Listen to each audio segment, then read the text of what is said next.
In this video, I am talking about the SBI clerk expected date and cutoff. I will talk in 5 points: expected cutoff, expected result date, shift difficulty, and all three shift safe score, जो कि आपको 25 फरवरी first और second shift में और 4 को first shift में conduct कराया गया है। चलिए, मैं बात करने से पहले मैं इसके एक्सपेक्टेड रिजल्ट डेट के बारे में बात करता हूँ। तो उससे पहले एक एसबीआई की तरफ से नोटिस आया जिसमें सभी कैंडिडेट्स को एडवाइस किया गया कि जितने भी डिक्लेरेशन ऑफ रिजल्ट हैं ऑनगोइंग रिक्रूटमेंट का, वो सबको डिफर्ड किया गया है, स्थगित किया गया है मिनिस्ट्री ऑफ फाइनेंस के गाइडलाइन के अकॉर्डिंग, जो कि आपको 18th लोकसभा प्रोसेस हो रहा है इलेक्शन कमीशन ऑफ इंडिया के द्वारा। और यह प्रोबेबली रिजल्ट आपको जून में ही देखने को मिलेगा, 4 जून के बाद ही देखने को मिलेगा। क्योंकि इसका मैं एक और ठोस कारण आपको एक दिखाता हूँ, आपको यूनियन बैंक के नोटिस के अकॉर्डिंग। इनमें यूनियन बैंक में भी यही बोला गया है, सेम टू सेम, जो कि आपको फर्स्ट में बोला गया है एसबीआई के द्वारा। और सबसे पहले इधर आप लोगों ने भी देखा होगा, एसएससी सीजीएल के भी जितने भी एग्ज़ाम्स होने वाले थे, रिज़ल्ट होने वाले थे, उसको भी पोस्टपोन कर दिया गया है। एनएचबी के भी पोस्टपोन हो चुके हैं। तो इससे एक क्लियर इंडिकेशन है कि रिज़ल्ट अभी नहीं आने वाला, ये चुनाव के बाद ही आएगा। चलिए हम अगले पॉइंट पे आते हैं। जैसे मैंने बात किया, जो सिप में मैं आपको इस वीडियो में मैं आपको बताऊंगा कि कितना एक्सपेक्टेड स्कोर हो सकता है। तो एसबीआई का थर्ड 3 शिफ्ट में हुआ था, जिसमें से 25 को 2 शिफ्ट थे और 24 को 1 शिफ्ट था। जब हम फर्स्ट शिफ्ट में बात करते हैं तो 15 क्वेश्चन ऐसे थे जो डोएबल थे, और वो किया जा सकता था अगर आपने लॉट्स ऑफ वर्क किया होगा, उस पर ज़्यादा हार्ड वर्क किए होंगे, तो उससे आप 10 मार्क्स के अक्रॉस निकाल सकते थे। 10 से 12 13 के आसपास निकाल सकते थे, क्योंकि बहुत लोगों ने 20 भी किया होगा, उसमें तो 8 गलत हैं। 25 किया होगा, उसमें से आपको 10 गलत, 8 से 10 गलत है, 13 14 12 का राउंड होगा। 10 प्लस एक अच्छा स्कोर होगा, क्योंकि इसमें आपको 5 मार्क्स लाने वाले भी बहुत होंगे। इंग्लिश में आप 20 प्लस स्कोर कर सकते थे, ये थोड़े डुएबल थे इस शिफ्ट में। मैथ्स थोड़ा मॉडरेट मैं बोलूँगा, जो 15 प्लस कर रहे हैं वो एक अच्छा स्कोर होगा। रीजनिंग 20 से 25 मार्क्स। तो एक्सपेक्टेड गुड स्कोर आपको 65 से 70 के बीच में इसमें बनेगा। सेकेंड शिफ्ट की बात करें तो जीए मोर और लेस सेम ही थी फर्स्ट शिफ्ट की तुलना में, और इसमें भी 10 मार्क्स एक वेरी गुड स्कोर होगा, 10 प्लस मार्क्स एक अच्छा स्कोर होगा। बट इंग्लिश में ये बहुत ज़्यादा लेंदी हो गई थी, जिसकी वजह से इसमें लोगों के अटैम्प्ट 20-22 के अराउंड ही रह गए। तो अगर इसमें कोई एस्पिरेंट या स्टूडेंट 15 मार्क्स लाता है तो वो एक अच्छा स्कोर होगा। बट क्वांट थोड़े 2-3 क्वेश्चन ज़्यादा डुएबल थे फर्स्ट शिफ्ट के कंपैरिजन में। तो आपके 20 मार्क्स नहीं भी हुए तो 18-20 अगर अटैम्प्ट है तो इस इज़ ए गुड अटैम्प्ट। और रीजनिंग थोड़े डुएबल थे। रीजनिंग तो फर्स्ट शिफ्ट की सेम ही थी, बट थोड़े रीजनिंग में लोग बोल रहे सेकेंड शिफ्ट थोड़ा ज़्यादा आज ज़्यादा, मतलब 1-2 क्वेश्चन ज़्यादा डुएबल थे। तो अगर एक्सपेक्टेड मार्क्स की बात करें सेकेंड शिफ्ट में 65, फर्स्ट शिफ्ट में 70 मान सकते हैं। थर्ड शिफ्ट में आपको जीए थोड़ा आईपीएस क्लर्क मेंस टाइप था, जिसमें 20 प्लस स्कोर एक गुड स्कोर होगा। क्योंकि आप अगर पढ़े होंगे तो देखा ही होगा उनके एनालिसिस में जितने 50 क्वेश्चन आए थे, आपको थर्ड शिफ्ट के क्वेश्चन ज़्यादा आसान थे, 25 तक क्वेश्चन डुएबल थे। इवन 15 प्लस एक एवरेज स्कोर होगा थर्ड शिफ्ट के लिए। और जब बाकी 25 वालों के लिए 5 करने भी मुश्किल होंगे बहुत लोगों के लिए, जो अच्छे से नहीं पढ़े होंगे। तो थर्ड शिफ्ट में सब बोल रहे हैं ऑप्शन थोड़े कन्फ्यूजिंग थे इंग्लिश के, तो 18 प्लस इज गुड स्कोर है। मैथ्स थोड़ी बहुत ज़्यादा ही ईजी थे। एक्स सर्विसमैन सब भी 17-18 करके आ रहे थे, तो 15 तो मैथ के लिए 23 थे, 26 गुड स्कोर होगा थर्ड शिफ्ट के लिए। रीजनिंग भी इसमें इनपुट आउटपुट बहुत ईजी था, जबकि फर्स्ट सेकंड शिफ्ट में तो इनपुट आउटपुट समझ नहीं आ रहा था लोगों को।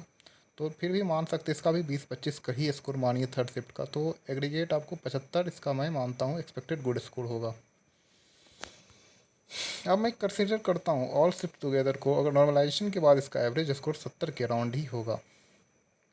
अब मैं बात करता हूँ आपको, अगर हम देखते हैं तो एबीपीएस क्लर्क में लगभग 4500 वैकेंसी थी। मैं इस यहाँ पे एबीपीएस क्लर्क का डिफरेंस इसीलिए ले रहा हूँ क्योंकि इसका जस्ट रिसेंट भी रिजल्ट आया है, और कम दोनों का एग्ज़ाम मोर सेम ही था लेवल डिफ़िकल्टी।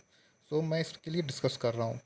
अगर आप हम देखें तो एबीपीएस क्लर्क में वैकेंसी 4500 थी प्री रिजल्ट के टाइम, तो मैक्सिमम आपको 50,000 बच्चों को उन्होंने मेंस के लिए शॉर्ट लिस्टेड किया था, जबकि फाइनल वैकेंसी आपको 8700 के अराउंड थी। Despite this vacancy increase, cut off is around 75 marks in all states. आपको बात समझना, वैकेंसी इंक्रीज होने के बावजूद भी यहाँ पे कट ऑफ 75 किया है। और जैसे एसबीआई की 8400 है वैकेंसी, और और हम एग्जांपल लेते हैं यूपी का एक स्टेट के माध्यम से, क्योंकि ये क्लर्क का एग्जामिनेशन आप स्टेट वाइज होता है। तो यूपी में आपको 1781 सीटें हैं, मान लीजिए अगर नोटिफिकेशन के अकॉर्डिंग ही हम चले 10 टाइम्स तो 18,000 बच्चे तो आएंगे ही इसमें, लेकिन मुझे भरोसा है इसमें 20 टाइम्स वैकेंसी के बुलाए हैं। पर देखते हैं, हमको ऑफिशियल नोटिफिकेशन की गाइडलाइन को ही फॉलो करना चाहिए। 18,000 कैंडिडेट्स मान के चलो आप निकाल यहाँ पे बुलाई गए ही हैं। जबकि अब IBPS क्लर्क की तुलना में देखें तो 8,000 कैंडिडेट थे आपको 1462 सीट पे इन यूपी में। और SBI में आप देख सकते हैं 18,000 है 1781 के लिए। तो यहाँ पे आप क्लियर देख सकते हैं SBI में कंपटीशन ज़्यादा है पर सीट वाइज इन IBPS क्लर्क की तुलना में। और हम फाइनल एक्सपेक्टेड कटअप, मैं आपको कटअप्स का डिफरेंस दिखाता हूँ। IBPS क्लर्क में आप देखेंगे इंग्लिश में 20+ स्कोर एक एवरेज स्कोर था, GA में 20+ स्कोर था, और मैथ रीजनिंग मिला के 30 था। एवरेज मार्क्स जो थे स्टूडेंट के 70 के अराउंड था। तो अब जो एवरेज होंगे वही फाइनल रिजल्ट तो नहीं बनेगा, यहाँ प्रीलिम्स का तो एग्ज़ाम नहीं चल रहा है, फाइनल सिलेक्शन है होगा इससे। तो एवरेज में 5 मार्क्स ऐड कर दीजिए, वही आपका फाइनल कटअप जाता है, जो आप देख ही चुके हैं 75 के अराउंड ही कटअप गया था। और स्टेट का जो +-2 या 3 पे था मोस्ट ऑफ द स्टेट। तो हम SBI का तुलना करते 15 to 20। 15 में यहाँ पे सेकंड शिफ्ट के रेफरेंस लिया हूँ, 20 आपको वो फर्स्ट और थर्ड शिफ्ट के। GA में 10 से 12 ही मैं मानूंगा, क्योंकि सब 20 करने वाले नहीं होते, 15। तो हो सकता है आपको थर्ड शिफ्ट वालों ने 20 किया है, तो मैं उसको ज़्यादा कंसिडर नहीं कर रहा हूँ, क्योंकि वहाँ पे बच्चे बहुत कम थे। मैथ्स में 15+ और रीजनिंग में 20+। ये एक एवरेज का मैं बता रहा हूँ, जिसमें 60 से 65, मान लीजिए मैंने 65 ही लिया, मैक्सिमम ही लिया, क्योंकि वहाँ पे GA में मैंने कम मार्क्स लिए हैं और थोड़े रीजनिंग में भी 23-24 कर ही डुएबल ही थे। तो आपको 65 अगर एवरेज मार्क्स लेते हैं SBI का, तो उसमें 5 मार्क्स आप ऐड कर दीजिए, एवरेज +5 मार्क्स, वही आपका कटअप जाता है 70 के आसपास मार्क्स। तो मेरे हिसाब से एक्सपेक्टेड कटअप अगर जनरल की हम बात करें तो 70 से 72 जाएगी, क्योंकि आपको एवरेज से जब तक ज़्यादा स्कोर नहीं करोगे तब तक आपका फाइनल सिलेक्शन होना मुश्किल है। क्यों, जो सब करके आएगा वही हम करेंगे, तो सिलेक्शन कि नहीं उसके नज़दीक जा सकते हैं, लेकिन थोड़ा उससे ज़्यादा ही करना पड़ता है, तभी आपको मेरिट मिलता है। तो आप मैं मेरे हिसाब से अगर जनरल की कटअप देखें तो 70 से 72 जाएगी। और OBC EWS में 7 से 8 या मिनिमम 5 तो रहते ही हैं डिफरेंस जनरल से, खास करके SBI में। और सब में तो नहीं, आप प्रीवियस रिकॉर्ड भी देख सकते हैं कितने डिफरेंस रहता है। तो लगभग मैं OBC का 65, EWS का 65, SC 60, ST 55 इसके आसपास एक्सपेक्ट कर रहा हूँ। तो यही मेरा बनाने का मोटिव था।